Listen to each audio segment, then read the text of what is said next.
اللہ معاف کر دے، آپ بھی معاف کر دیں۔ اب ہم اپنے کسی رہبر کو اکیلا نہیں چھوڑیں گے۔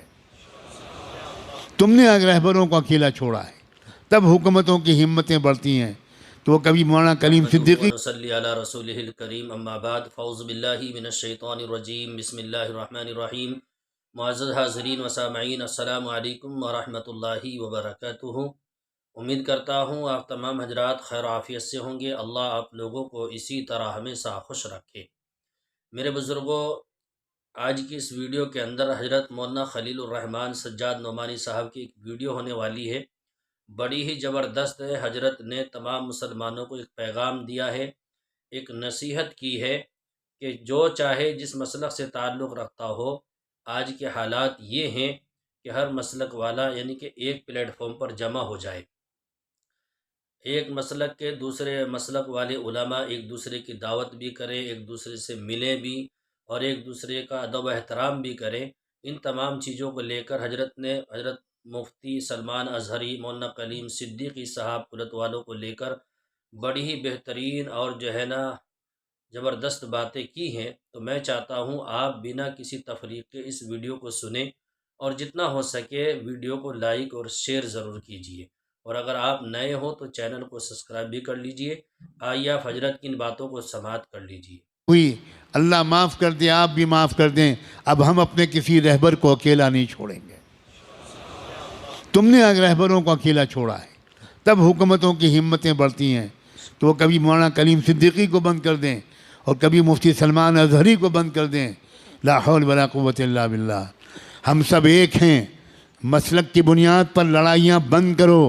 اگر آپ کو کسی مسلک سے تعلق ہے بہت مبارک، لیکن ہمارا اصل مذہب کلمہ طیبہ لا الہ الا اللہ ہے۔ ہمارا کلمہ ایک ہے، ہمارا قرآن ایک ہے، ہمارا قبلہ ایک ہے، ہمارے رسول ایک ہیں، ہمارا رب ایک ہے، ہمارا دین ایک ہے، اور ہمارا انجام بھی ایک ہے۔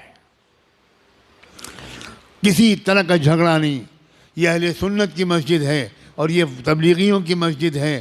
اللہ کرے اب یہ سب ختم ہو جائے، ہم سب ایک دوسرے کی مسجدوں میں جا کر نماز پڑھیں۔ مسجد کسی کی نہیں ہے، مسجد تو اللہ کی ہے۔ گلے مل جاؤ، ایک دوسرے کو دعوتیں کرو۔ ایک مسلک کے علماء دوسرے مسلک کے علماء کو کی دعوت کریں، دسترخوان بچھائیں، ان کے ہاتھ چومیں، ان سے دعا کی درخواست کریں۔ یاد رکھنا، ہر مسلک والوں میں کچھ خوبیاں ہیں۔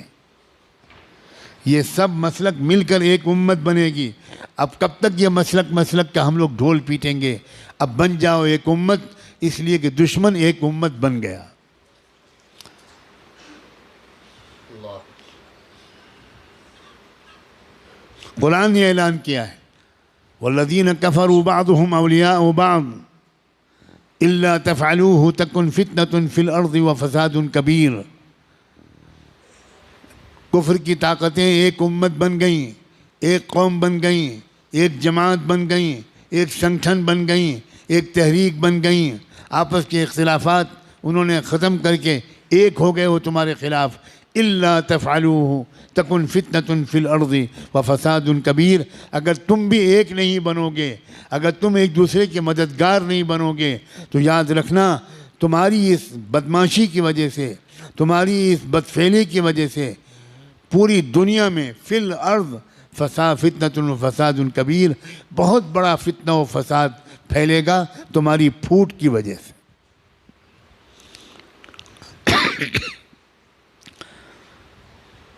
اب تو نہ مدرسے چھوڑے جا رہے ہیں، نہ درگاہیں چھوڑی جا رہی ہیں۔ مدرسوں پر بھی بلڈوزر چل رہے ہیں، مسجدوں پر بھی بلڈوزر چل رہے ہیں، اور درگاہوں پر بھی، مزاروں پر بھی بلڈوزر چل رہے ہیں۔ واہ واہ واہ واہ۔ اب بھی امت ایک نہیں ہوگی، اب بھی درگاہیں اور مزاریں والے الگ رہیں گے اور مدرسے والے الگ رہیں گے۔ اب تو بھائی خدا کے لیے اب تو ایک ہو جاؤ، ایک ہو کر مضبوطی کے ساتھ ایک طاقت بنو، اور اس بات کی عادت ڈالو کہ جب یہ میرے جیسا کوئی کہنے والا یہ بات کہے تو جس مجمع کے سامنے کہے اس مجمع میں سے کم 50% لوگ وہ باقاعدہ اپنے علاقے کے ذمہ داروں کے ساتھ آئیں، میرے پاس آئیں، میرے جیسے لوگوں کے پاس آئیں اور تفصیل پوچھیں کہ ہم اپنے ملک کو سنبھالنے کے لیے کیا کریں۔ نوجوانوں آؤ گے؟ یا چوڑیاں پہنا دوں میں تم کو، میں چوڑیاں بھیجوں؟ میں سچ کہتا ہوں میرا دل بہت دکھا ہوا ہے، بہت دکھا ہوا ہے۔ او مال والو، اپنے مال کو شادیوں میں خرچ کرتے رہو گے؟ بتاؤ، جواب دو، شادیوں میں خرچ کرو گے یا قوم کی حفاظت کے لیے خرچ کرو گے؟